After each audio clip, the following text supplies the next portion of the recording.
Hello guys, welcome back to my channel.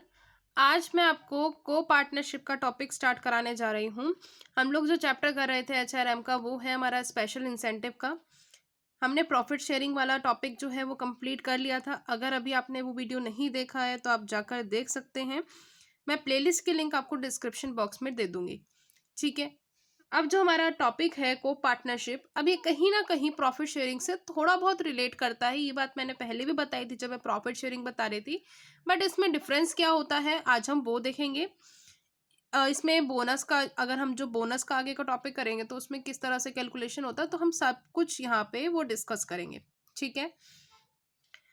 अब देखिए को पार्टनरशिप होता क्या है। अब जैसे क्या होता है कि कंपनीज जो हैं या जो इंडस्ट्रीज हैं वो क्या करती हैं कि अपना पार्टनरशिप जो एम्प्लॉयज हैं उनको दे देती हैं। उनको जो है मैनेजमेंट के डिसीजंस में एंटर करने का मौका देती हैं। उनको ये बेनिफिट देती हैं कि आप भी जो है पार्टिसिपेट करो मैनेजमेंट के अंदर। उनको एक तरीके से डेमोक्रेटिक इन्वायरमेंट जो है वो दिया जाता है। ठीक है, फ्रीडम दी जाती है। इसके बदले में वो साथ साथ क्या होता है कि प्रॉफिट भी जो है इंडस्ट्री का उसको शेयर किया जाता है एम्प्लॉयज़ के बीच में। और साथ ही साथ उनको मैनेजमेंट में जो है शेयर भी दिया जाता है और मैनेजमेंट का जो कंट्रोल है वो भी उनको दिया जाता है। चलिए अब फटाफट से देख लेते हैं हम लोग मीनिंग और अपनी इसकी डेफिनेशंस ऑब्जेक्टिव्स वगैरह को। अगर अभी तक आपने चैनल को सब्सक्राइब नहीं किया है तो सब्सक्राइब कर दीजिए। बेल आइकन को प्रेस करना ना भूलें कि आने वाली न्यू वीडियोस की नोटिफिकेशंस जो है आपको टाइम पर मिल जाएंगी। चलिए अब देखिए मीनिंग में क्या है। आप जो मीनिंग करेंगे वो नॉर्मल करिएगा कि को पार्टनरशिप जो है बेस्ड है इंडस्ट्रियल डेमोक्रेसी के ऊपर, जहाँ पे वर्कर्स को जो है मैनेजमेंट के अंदर पार्टिसिपेट दिया जाता है, पार्टिसिपेशन का जो है मौका दिया जाता है। इस स्कीम के अंदर क्या होता है कि जो वर्कर्स हैं उनको शेयर दिया जाएगा मैनेजमेंट के अंदर भी और कंट्रोल के अंदर भी, यानी वो जो है कंट्रोल भी कर सकते हैं, मैनेज भी कर सकते हैं। अब आगे देखिए यहाँ पे जो डेफिनेशन है वो है को partnership implies both profit sharing. यहाँ पे प्रॉफिट शेयरिंग भी आएगा, साथ में आएगा कंट्रोल शेयरिंग। कंट्रोल शेयरिंग भी आएगा कि उसको प्रॉफिट में भी हिस्सा दिया जाएगा, साथ साथ कंट्रोल करने में भी हिस्सा दिया जाएगा। इंडस्ट्री के जो भी कंट्रोलिंग मैथड्स होते हैं या जिस चीज़ को भी कंट्रोल करना है तो उसमें उनका भी जो है महत्व होगा। अब ये वाला जो है इससे क्या होता है कि एक तो स्टेटस जो है एम्प्लॉयज़ का या वर्कर्स का वो इम्प्रूव हो जाता है। वो ज़्यादा इंटरेस्ट लेने लग जाते हैं और नेचुरली क्या होता है कि वो मैनेजमेंट में भी जो है पार्टिसिपेट करने लग जाते हैं। हो सकता है कि जो वर्कर्स हैं, क्योंकि वो उसी एटमॉस्फेयर में काम कर रहे हैं, तो बहुत अच्छे डिसीजंस हो सकता है कि वो ले लें। उनको एक्चुअली में पता होता है कि क्या डिमांड है अपने गुड्स की, क्या सप्लाई है, किस क्वालिटी के गुड्स जो है कंज्यूमर डिमांड कर रहे हैं, हम उसमें क्या क्वालिटी को बढ़ा सकते हैं, किस क्वालिटी को जो है हम ज़्यादा अच्छे से कर सकते हैं। ठीक है, तो उनको कहीं ना कहीं इस चीज़ की नॉलेज होती है, तो वो भी अपनी रिस्पॉन्सिबिलिटी को भी समझते हैं। और साथ ही साथ मैनेजमेंट के अंदर कंट्रोल का भी जो उनको हक दिया गया है, पार्टिसिपेशन दिया गया है, उसका भी फुलर यूटिलाइजेशन वो करते हैं। अब देखिए ऑब्जेक्टिव्स क्या है।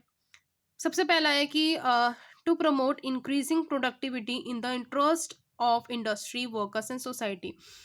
प्रोडक्टिविटी जो है उसको बढ़ाने का, इंडस्ट्री के अंदर उसका इंटरेस्ट जो है वर्कर्स का, उनकी प्रोडक्टिविटी इंक्रीज करने का जो है मेन मोटिव होता है। रियलाइज कराने का वर्कर्स को कि आप कितने इंपॉर्टेंट हैं प्रोडक्शन और इंडस्ट्रीज के लिए, उनकी इंपॉर्टेंस को उनको रियलाइज कराने का कि they are very important to their industries and in the production process. To meet the desire of self satisfaction की डिज़ायर को मीट करने, सेल्फ आइडेंटिटी ऑफ वर्कर्स, यानी वर्कर्स जो हैं उनको ये याद दिलाना, ये बताना कि आप जो हैं वो सेल्फ, आपकी आइडेंटिटी क्या है, आप किस चीज़ में बहुत स्पेशलाइज हैं, ये चीज़ उनको बताना। ठीक है, मेन ऑब्जेक्टिव होता है। साथ साथ उनको सेल्फ सेटिस्फेक्शन भी मिलती रहे कि हाँ हमें जो है एक पार्टनर की तरह ट्रीट किया जा रहा है, एज अ वर्कर उनको ट्रीट नहीं किया जा रहा। तो इससे भी जो है वो हैप्पी रहते हैं। गुड रिलेशंस जो है वो एम्प्लॉय और एम्प्लॉय के बीच में बढ़ते हैं। अब यहाँ पे जो है, यहाँ पे जो फोर्थ ऑब्जेक्टिव है वो यही है कि इंडस्ट्रियल पीस बना के रखना है। इंडस्ट्रियल पीस कैसे बनेगा? जब एम्प्लॉयज़ और एम्प्लॉयर के गुड रिलेशंस होंगे, कॉपरेशन होगा एक दूसरे के साथ, तो गुड रिलेशंस बनेंगे और उससे इंडस्ट्रियल पीस बना रहेगा। किसी भी तरह का कोई स्ट्राइक नहीं होगा, घेराव नहीं होगा। अभी जो स्ट्राइक घेराव मैं आपको बोल रही हूँ, ये वर्ड्स जो मैं आपको बोल रही हूँ, ये हम जो चैप्टर है इंडस्ट्रियल डिस्प्यूट्स, उसके अंदर ये समझेंगे कि होता क्या है, लॉकआउट्स क्या होते हैं, किस सिचुएशंस में हो जाते हैं। तो ये हम सब बाद में डिस्कस करेंगे। अभी आप सिंपल ये ध्यान दीजिए कि इंडस्ट्रियल पीस बनाने का जो है इनका मेन ऑब्जेक्टिव रहता है, इसलिए वो जो है वर्कर्स को अपने मैनेजमेंट के अंदर, अपने जो कंट्रोल है मैनेजमेंट का उसके अंदर उनको पार्टिसिपेट करते हैं, उनको पार्टिसिपेशन देते हैं। ठीक है, साथ साथ प्रॉफिट शेयरिंग तो वो देंगे ही देंगे, क्योंकि यहाँ ये जो है ना मिक्स है प्रॉफिट शेयरिंग का और कंट्रोल शेयरिंग का, अगर हम डेफिनेशन के पॉइंट ऑफ व्यू से देखें तो। ठीक है, अब देखिए नेक्स्ट जो है वो हमारा है characteristics of co partnership. Co partnership के क्या क्या करेक्टरिस्टिक्स होते हैं? In addition to normal wages के साथ साथ एक तो आपको नॉर्मल वेजेस तो मिलेंगे ही मिलेंगे, साथ में नेट प्रॉफिट में। अब देखिए नेट प्रॉफिट क्या होता है कि आपके कुछ खर्चे डिडक्ट कर दिए जाते हैं, जो मेन फैक्ट्री से रिलेटेड जो है खर्चे होते हैं, फिक्स्ड एक्सपेंसेस बोल दीजिए बेशक। ठीक है, उनको डिडक्ट करने के बाद जो नेट प्रॉफिट आता है, उस नेट प्रॉफिट में से ही उनको जो है एक राइट शेयर दिया जाएगा, एक प्रॉपर शेयर दिया जाएगा, और उनके पास राइट भी होता है वर्कर्स के पास कि वो शेयर लें, क्योंकि वो को पार्टनरशिप के अंदर है। नेक्स्ट है कि the profit that the workers get in addition to the normal wage, the same can be invested as capital in the industry. जो प्रॉफिट वर्कर्स ने नॉर्मल वेज के तौर पर लिया है वही वो इन्वेस्ट कर सकते हैं capital, as a capital industry के अंदर। ठीक है, अब यहाँ पे वर्कर्स को जो है मैनेजमेंट के अंदर राइट मिल जाता है। अब वर्कर्स जो है या तो वो शेयर कैपिटल परचेज कर लें, या फिर जो है वो नॉर्मल पार्टनरशिप कमेटी के अंदर फॉर्मिंग वर्कर्स बन के रह सकते हैं। तो यहाँ पे इन दोनों को ये राइट भी दिया जाता है। ठीक है, इन दोनों में से वो चूज कर सकते हैं कि उनको कौन सा राइट जो है वो चाहिए एज को पार्टनरशिप। अब उसके बाद हमारे पास है मेरिट्स ऑफ को पार्टनरशिप। क्या क्या मेरिट्स हैं को पार्टनरशिप के? पहला है एडवांटेजेस टू वर्कर्स। वर्कर्स को जो है एडवांटेज मिल जाता है। यहाँ पे वर्कर्स जो है उनको 3 तरह के एडवांटेज मिलते हैं। पहला तो ये कि उनको वेजेस दी जाता है। दूसरा जो है सेकंड, उनको शेयर डिविडेंड दिया जाता है, डिविडेंड दिया जाता है एज अ शेयर होल्डर। तीसरा उनको मिलता है कि को पार्टनर के द्वारा उनको जो है मैनेजमेंट में पार्टिसिपेट किया जाएगा। एक तो ये हो गया कि उनको नॉर्मल वेजेस मिलेगा ही मिलेगा क्योंकि वो वर्कर्स हैं। पहला उनको मिला वेजेस, 3 तरह के हो गए। दूसरा उनके पास कंट्रोल है मैनेजमेंट का। ठीक है, तीसरा उनके पास जो है डिविडेंड आ गया as a share holder, profit का जो शेयर होता है। डिविडेंड जो अगर हम जो प्रॉफिट शेयर करते हैं उसको हम क्या बोलते हैं? डिविडेंड। ठीक है, उसके बाद देखिए नेक्स्ट जो है वो है सेटिंग अप इंडस्ट्रियल डेमोक्रेसी। अब यहाँ पे क्या है कि जो वर्कर्स हैं वो ज़्यादातर जो है उनको एक ह्यूमन ट्रीटमेंट नहीं मिल पाता एज अ वर्कर, तो वो उनको जो है पार्टनर बना लिया जाता है मैनेजमेंट के अंदर, और यहाँ पे उनको इंडस्ट्रियल डेमोक्रेसी का जो है सेटअप मिल जाता है। नेक्स्ट है कि एम्प्लॉयर और एम्प्लॉयर के बीच में रिलेशन बहुत अच्छे होने लग जाते हैं। उनकी भी कोई, क्योंकि उनको ऐसा लगता है कि हमारी भी कोई सेल्फ रिस्पेक्ट है, वो भी खुश रहते हैं, सेल्फ सेटिस्फेक्शन उनके अंदर आ जाता है। ठीक है, तो इनका जो डिस्प्यूट्स होते हैं वो नहीं होते, और इस जो है आप कह सकते हैं कि इस इंसेंटिव की वजह से ये भी हो सकता है कि अगर कोई डिस्प्यूट होगा भी तो वो भी क्लोज हो सकते हैं। नेक्स्ट है यहाँ पे जो डिडक्शन है इन सुपरविजन में भी डिडक्शन हो जाएगी, क्योंकि वर्कर्स जो हैं खुश होंगे तो बहुत अच्छे से काम करेंगे, डेडिकेशन के साथ काम करेंगे, अपने इंटरेस्ट के साथ काम करेंगे, मोटिवेट हो रहेंगे काम करने के लिए, और फिर यहाँ पे जो है एक सुपरवाइज़र अपॉइंट करने की ज़रूरत नहीं पड़ेगी, क्योंकि वो बहुत अच्छे से डेडिकेशन के साथ quality work and quantity work जो है करेंगे। नेक्स्ट है यहाँ पे इंडस्ट्रियल डेवलपमेंट। इंडस्ट्रियल डेवलपमेंट में क्या है कि अगर प्रॉफिट जो है वर्कर्स को दिया जा रहा है, ठीक है, शेयर्स के अकॉर्डिंग, तो इसका मतलब क्या है कि उनकी सेविंग में इंक्रीजमेंट आई। अब उनकी सेविंग में इंक्रीजमेंट आई तो उनकी फाइनेंशियल पोजीशन बढ़ जाएगी, और फाइनेंशियल पोजीशन बढ़ने से भी इंडस्ट्रीज की डेवलपमेंट पॉसिबल हो सकती है। नेक्स्ट है यहाँ पे अदर बेनिफिट्स क्या होंगे कि प्रोडक्शन इंक्रीज हो जाएगा, इकोनॉमी में स्टेबिलिटी आने लग जाएगी, डिसिप्लिन रहेगा इंडस्ट्री के अंदर, उनको रिस्पॉन्सिबिलिटी का पता होगा वर्कर्स को अपनी अपनी, तो यहाँ पे प्रॉपर जो है एक बहुत अच्छा जो है कोऑर्डिनेशन बना रहेगा, तो ये अदर बेनिफिट्स भी उनको मिल जाते हैं। नेक्स्ट जो है वो है हमारे डीमेरिट्स ऑफ को पार्टनरशिप। अब को पार्टनरशिप के अंदर क्या क्या डीमेरिट्स हैं? सबसे पहला कि ये जो सिस्टम है ये सिर्फ और सिर्फ जॉइंट स्टॉक कंपनीज के अंदर ही ऑपरेट हो सकता है। दूसरा कि इलिटरेट वर्कर्स जो हैं अगर हम उनको इंटरफेयर करेंगे मैनेजमेंट के कंट्रोल के लिए, तो प्रोग्रेस जो है इंडस्ट्रीज़ का उनका हिंड्रेंस आने लग जाएंगे, यानी कि ऑब्स्टेकल आने लग जाएंगे, प्रॉब्लम्स क्रिएट होने लग जाएंगी। तो कहीं ना कहीं आप किसी इलिटरेट वर्कर्स के ऊपर भरोसा कर कर कोई डिसीजन नहीं ले सकते हो। फिर नेक्स्ट है workers can not have effective control over industry के ऊपर जो है वर्कर्स का पूरा कंट्रोल नहीं होता, क्योंकि वो नंबर ऑफ शेयर्स जो है ऐसे बाय नहीं करते उन कंट्रोल्स को लेने के लिए। बट फिर भी आप कह सकते हो कि वर्कर्स को जितना कंट्रोल मिला गया है वो थोड़ा बहुत मिल जाता है, इतना इफेक्टिव कंट्रोल उनके ऊपर नहीं होता। वो अगर डिसीजन दे रहे हैं, आप बता रहे हैं वो वर्कर्स, बट मेन जो डिसीजन तब भी होता है वो टॉप लेवल मैनेजमेंट का ही होगा। It reduces the mobility of workers, workers की मोबिलिटी यहाँ पे रिड्यूस हो जाती है। वर्कर्स जो है यहाँ पे फ्री नहीं होते हैं। देखो, उनको ये बोला गया है कि अगर आप यहाँ से प्रॉफिट कमा रहे हैं तो आप एज अ कैपिटल इसी इंडस्ट्री में ही आप जो है इन्वेस्ट करेंगे। ये प्रॉफिट आप किसी दूसरी दूसरी इंडस्ट्री के अंदर जो है आप इन्वेस्ट नहीं कर सकते। तो यहाँ पे उनका यही है कि प्रॉफिट आप कहीं और नहीं खर्च कर सकते हो, इन्वेस्ट नहीं कर सकते हो। हाँ, वैसे आप अपने घर का एक्सपेंसेस करना चाहते हैं तो वो कर सकते हैं, बट अगर इन्वेस्टमेंट की बात कही जो है तो आप इसी इंडस्ट्री के अंदर ही इन्वेस्ट करोगे, यहाँ से पैसा लेके यहीं इन्वेस्ट होगा, किसी दूसरी इंडस्ट्री दूसरी कंपनीज के अंदर इन्वेस्ट नहीं होगा। In the management class workers status is lowest. अगर मैनेजमेंट क्लास की बात करें तो वर्कर्स का जो स्टेटस है वो लो होता है, बहुत कम होता है। तो वर्कर्स को partnership in management is not so effective, तो इतना ज़्यादा ये चीज़ इफेक्टिव नहीं रहता है।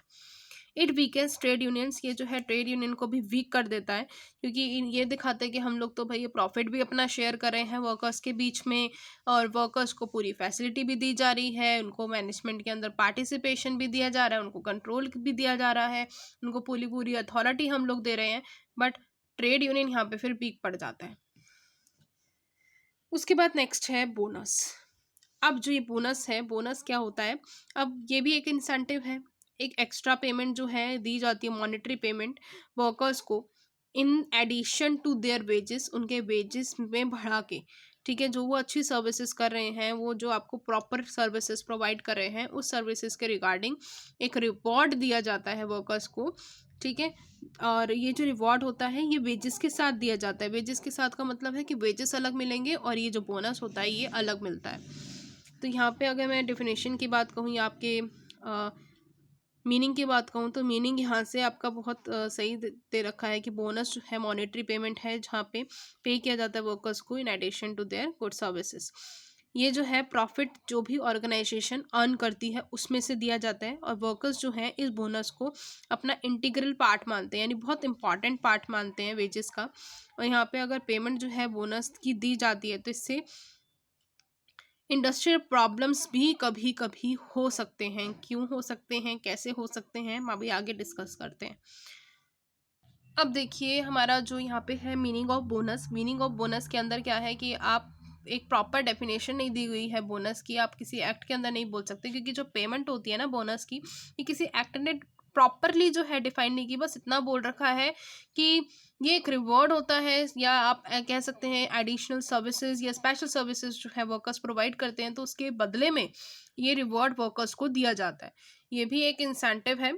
ठीक है, अब देखिए प्रॉब्लम क्या आती है, इंडस्ट्रियल प्रॉब्लम। देखिए पेमेंट ऑफ बोनस एक बहुत बड़ी प्रॉब्लम है। अगर ये प्रॉपरली नहीं दी गई तो इंडस्ट्रियल डिस्प्यूट्स होने के बहुत ज़्यादा चांसेस होते हैं। अब यहाँ पे 3 चीज़ें बोली गई हैं, ये प्री डिसाइड होना चाहिए। किसी भी इंडस्ट्री, कोई भी इंडस्ट्री सेट कर रही है बोनस की पेमेंट को, तो पहले ये 3 चीज़ें डिसाइड होनी चाहिए। क्या इस bonus and x gratia payment, क्या बोनस जो है एक्स ग्रेशिया पेमेंट है? Does it's payment depend upon the discretion of the employer? ठीक है, दूसरा, इस बोनस और डेफर्ड पेमेंट, क्या बोनस जो है एक डेफर्ड पेमेंट है? क्या वो जो है उनके पास, वर्कर्स के पास राइट होता है कि वो क्लेम कर सकते हैं? उसके बाद, या क्या ये जो बोनस है ये प्रॉफिट है इंडस्ट्री का, प्रॉफिट ऑफ इंडस्ट्री का एक पार्ट है? क्या वर्कर्स जो हैं वो डिमांड कर सकते हैं? ठीक है, तो ये चीज़ आपको ध्यान से देखनी पड़ेगी। बोनस क्या, कौन सी पेमेंट, आप किस पेमेंट के तौर पर जो है बोनस दे रहे हो अपने वर्कर्स को। अब bonus as an ex gratia payment, अब बोनस जो है अगर एक्सग्रेशिया पेमेंट है तो पहले से ही अगर आपने डिसाइड कर लिया, तो यहाँ पर क्या होगा कि अगर एक्सग्रेशिया पेमेंट है तो यहाँ पे अगर हम बात कहें कि upon the sweet will of the employer, employer के स्वीट विल के अकॉर्डिंग ही उसने डिसाइड किया। अब उसने ये रॉन्ग प्रिजम्पशन नहीं होगा कि अगर जजमेंट जो है, अगर यहाँ पे देखिए एक जजमेंट बताई हुई है इंडस्ट्रियल ट्रिब्यूनल्स की, जहाँ पे ये बोला गया है कि बोनस जो है एक ग्रेशिया पेमेंट हम एक्सेप्ट ही नहीं कर सकते हैं, क्योंकि इकोनॉमिस्ट ने इसको सब्सक्राइब ही नहीं किया कि आप पहले से डिसाइड कर दो। बोनस कैसे आप पहले से डिसाइड कर सकते हो कि आपको 6% देना है प्रॉफिट का, 15% प्रॉफिट का देना है? आप कैसे डिसाइड कर सकते हो जब तक आपका प्रॉफिट ही नहीं आया है? तो ये चीज़ मानना ही गलत है बोनस को, ठीक है। अब देखिए, अब दूसरी अगर हम बात कहें, bonus as deferred payment. Bonus को अगर आप डेफर्ड पेमेंट के अकॉर्डिंग मान के चलते हो, तो अगर मॉडर्न टाइम्स की हम बात कहें तो यहाँ पे डेफर्ड पेमेंट ऐसी पेमेंट होती है जो कि वर्कर्स को क्लेम करने का पूरा अधिकार होता है, राइट होता है। और इसमें भी एक जजमेंट बोला गया था, इलाहाबाद हाई कोर्ट की जजमेंट आई थी 1954 में, जहाँ पे ये ऑब्जर्व किया गया कि यहाँ पे मॉडर्न टाइम्स में कोई डाउट नहीं है कि ये डेफर्ड पेमेंट नहीं हो सकता। बोनस जो है उसको डेफर्ड पेमेंट के अकॉर्डिंग एक्सेप्ट किया गया है, जहाँ पे जो वर्कर्स हैं वो डिमांड कर सकते हैं अपने एम्प्लॉयर से कि आप हमें पेमेंट दीजिए बोनस की। वो डिमांड कर सकते हैं, डिमांड उनका अधिकार है, ठीक है। तो इस वे में जो वो राइट है वर्कर्स का, वो लीगली रिकॉग्नाइज्ड किया गया। और साथ ही साथ पेमेंट जो बोनस की दी जा रही है वो एज अ डेफर्ड पेमेंट दी जा रही है, और ये इसके ऊपर डिपेंड ही नहीं करेगा कि एम्प्लॉयर के ऊपर, कि एम्प्लॉयर का मन है देने का कि नहीं है। इसका मतलब यही है कि एम्प्लॉयर को देनी ही देनी है, चाहे उसका मन है देने का, चाहे उसका मन नहीं है देने का। नेक्स्ट है बोनस एज अ डिविडेंड। अब यहाँ पे बोनस एज अ डिविडेंड भी अगर हम बात कहें तो यहाँ पे अगर जो भी प्रॉफिट जो है इंडस्ट्री अर्न करती है, ठीक है, अब वो प्रॉफिट जो है वो एम्प्लॉयर का होता है या मैनेजमेंट का होता है, या उनके जो अगर कंपनीज की हम बात कहें तो वो शेयर होल्डर का होता है, वो वर्कर्स का नहीं होता। तो अगर हम बात कहें कि यहाँ पे प्रॉफिट का क्लेम जो है लेबर जो है लेना चाह रही है, तो यहाँ पे जस्ट अ कैपिटलिस्ट या employer has the claim on the profit of the industry, in the same manner labourers have the claim on the share of the profit. तो उनके पास भी थोड़ा बहुत जो है प्रॉफिट का शेयर होना चाहिए। This right has got legal and social recognition as well. अब यहाँ पे क्या है कि ये बोला गया है कि जो लेबर है उनके पास भी राइट होना चाहिए कि वो जो प्रॉफिट है उसका वो शेयर ले सकते हैं, क्योंकि मोस्टली जो काम कर रहे हैं वो लेबर ही कर रहे हैं, वर्कर क्लास फैमिली जो है वो कर रही है जो, तो उनका भी राइट होना चाहिए कि वो बोनस एज अ डिविडेंड जो है वो ले। अब देखो कैलकुलेशन ऑफ बोनस के ऊपर भी बात की गई। अब यहाँ पे जो है कि कितना बोनस देना चाहिए, सुप्रीम कोर्ट ने बताया प्रिंसिपल्स कि एज पर प्रिंसिपल्स आपको ग्रॉस प्रॉफिट का जो है कितना बोनस आपको देना चाहिए, कौन कौन से प्रोविजंस आपको बना के रखने चाहिए पहले से ही। ग्रॉस प्रॉफिट में से कौन कौन से प्रोविजंस आप निकाल सकते हैं, उसके बाद बोनस जो है उसकी कैलकुलेशन कर सकते हैं। अब देखो, labour appellate tribunal has develop a principle which has been endorsed by supreme court. Supreme court के द्वारा भी मंजूरी इसको दी गई। As per this principle at first the gross profit earn by the industries workout of it provision is made from the following items. कौन कौन से प्रोविजन बनाए जाएंगे? प्रोविजन फॉर डेप्रिसिएशन, फिर है रिजर्व फॉर रिहेबिलेशन, इंटरेस्ट 6% निकाला जाएगा paid up capital का, फिर है interest on working capital, working capital का इंटरेस्ट निकाला जाएगा, इनकम टैक्स प्रोविजन निकाला जाएगा। अब उसके बाद कैसे कैलकुलेट होगा आगे देखो। Aggregate amount of the above items, above items का एग्रीगेट अमाउंट जो है वो ग्रॉस प्रॉफिट में से डिडक्ट कर दिया जाएगा। जितने भी अभी मैंने प्रोविजंस बताए हैं वो सारे डिडक्ट कर लिए जाएंगे ग्रॉस प्रॉफिट में से। फिर जो भी फेयर डिमांड होगी, workers can demand fair amount as bonus, workers demand कर सकते हैं एक fair amount as a bonus, और जो वर्कर्स हैं वो साथ ही साथ बोनस जो है आपको बता सकते हैं। फिर उसके बाद देखो यहाँ पे, industry earn large profit due to the efforts in cooperation of workers, workers are less than the standard of wages are less than the standard of living of workers has also been accepted। अब यहाँ पे क्या है कि अगर workers का बहुत बड़ा हाथ रहा है कंपनी के लार्ज प्रॉफिट अर्न करने में, तो वो आराम से डिमांड कर सकते हैं। और साथ ही साथ अगर उनके वेजेस कम हैं स्टैंडर्ड ऑफ लिविंग से, कि आप वो अपनी स्टैंडर्ड ऑफ लिविंग ही नहीं अर्न कर पा रहे हैं, तो भी वो वेजेस की या सॉरी बोनस की जो है वो डिमांड कर सकते हैं। अब वो डिमांड करेंगे बोनस की, और जो कंपनीज हैं, जो इंडस्ट्रीज हैं, उनको वो बोनस देना पड़ेगा। और बोनस की कैलकुलेशन कैसे होगी? जितने भी आपके पहले तो ग्रॉस प्रॉफिट होगा, ग्रॉस प्रॉफिट में से जितने भी अदर प्रोविजन हैं आप उसको माइनस करेंगे, फिर जो वो अमाउंट आएगा जो नेट प्रॉफिट आप बोलते हैं, जो नेट प्रॉफिट आएगा उस नेट प्रॉफिट में से ही बोनस को दिया जाएगा, ठीक है।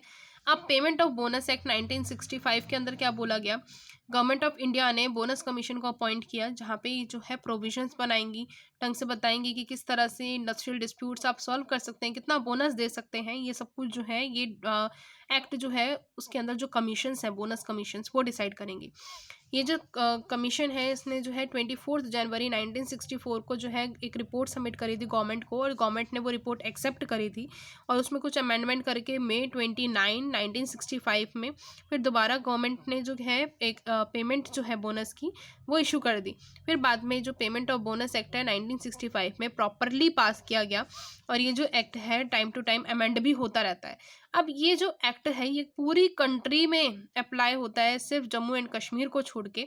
और यहाँ पे कौन कौन से एम्प्लॉयज़ नहीं आते हैं इस कैटेगरी के अंदर, इस एक्ट की कैटेगरी के अंदर, तो वो कौन कौन से एम्प्लॉयज़ हैं, इंश्योरेंस एम्प्लॉयज़ हो गए, या लाइफ इंश्योरेंस कंपनी के एम्प्लॉयज़ हो गए, पोस्टल एम्प्लॉयज़ हो गए, या एम्प्लॉयज़ जो सेंट्रल या स्टेट गवर्नमेंट ने अपॉइंट किए हैं, या वो एम्प्लॉयज़ हो गए जिन जो इंडियन रेड क्रॉस सोसाइटी के अंदर हैं, या वो एम्प्लॉयज़ हो गए जो यूनिवर्सिटीज़ और एकेडमिक इंस्टीट्यूशंस के अंदर हैं, उनको अपॉइंट किया गया है, अपॉइंट किए गए हैं यूनिवर्सिटीज़ और एकेडमिक इंस्टीट्यूशन के द्वारा, या ऐसे यहाँ पे इंडियन रेड क्रॉस सोसाइटी ने अपॉइंट किए हैं।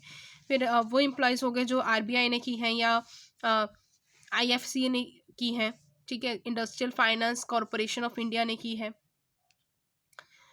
तो ये वाले वो एम्प्लॉयज़ हैं जो इस एम्प्लॉयज़ की कैटेगरी में नहीं आएंगे, इस पेमेंट ऑफ बोनस एक्ट के अंदर नहीं आएंगे एज एन एम्प्लॉय। अब इस एक्ट के अकॉर्डिंग जो है हर एक एम्प्लॉय को बोनस दिया जाएगा अपने एम्प्लॉयर से, अगर उसने जो है एटलीस्ट 60 डेज का प्रॉपरली उनको जो है सर्विसेज दी हैं। एक एम्प्लॉय जो है वो बोनस के लिए इंटाइटल तब नहीं होगा अगर उसने फ्रॉड किया है कोई, या कोई गलत काम किया है, या किसी भी केस में रहा वो, ठीक है, तो वो वाले एम्प्लॉयज़ यहाँ पर नहीं शामिल होंगे। इस एक्ट के अकॉर्डिंग जो मिनिमम बोनस दी जाता है, मिनिमम लिमिट जो है वो क्या होती है, 8.33% of the wages earn by worker, या फिर 100 रुपीज़ जितना भी ज़्यादा होगा, और मैक्सिमम लिमिट होगी 20%। देखो, एक हो गया आपका मिनिमम लिमिट, ठीक है, ध्यान से सुनना, मिनिमम लिमिट, तो मिनिमम लिमिट कितनी होती है, वो होती है 8.33%, या फिर 100 जो भी इसमें से मोर है यानी ज़्यादा है। अगर हम मैक्सिमम लिमिट की बात कहें तो यहाँ पे मैक्सिमम लिमिट कितनी होती है, 20% ऑफ द वेजेस, ठीक है। अब देखो, अगर कोई भी एम्प्लॉयर वायलेट करता है कोई भी प्रोविजन इस एक्ट के अंदर, तो उसको जेल हो सकती है 6 मंथ्स की, और फाइन भरना पड़ सकता है 1000 रुपीज़, या फिर दोनों ही हो सकता है, उसको जेल भी हो सकती है और फाइन दोनों ही भरना पड़ सकता है। तो आज हम यहाँ पे ये वाला टॉपिक जो है फिनिश कर चुके हैं। आज हम यहाँ तक ही करेंगे। अगर आपको वीडियो पसंद आया है तो लाइक करें, शेयर करें, कमेंट करें, ठीक है। अगर अब जो हम नेक्स्ट वीडियो में करेंगे वो हम करेंगे हमारे नॉन मॉनेटरी इंसेंटिव्स या नॉन फाइनेंशियल इंसेंटिव्स। हमने ये सारे मॉनेटरी इंसेंटिव्स कर लिए हैं कवर। चलिए मिलते हैं नेक्स्ट वीडियो में। Bye bye.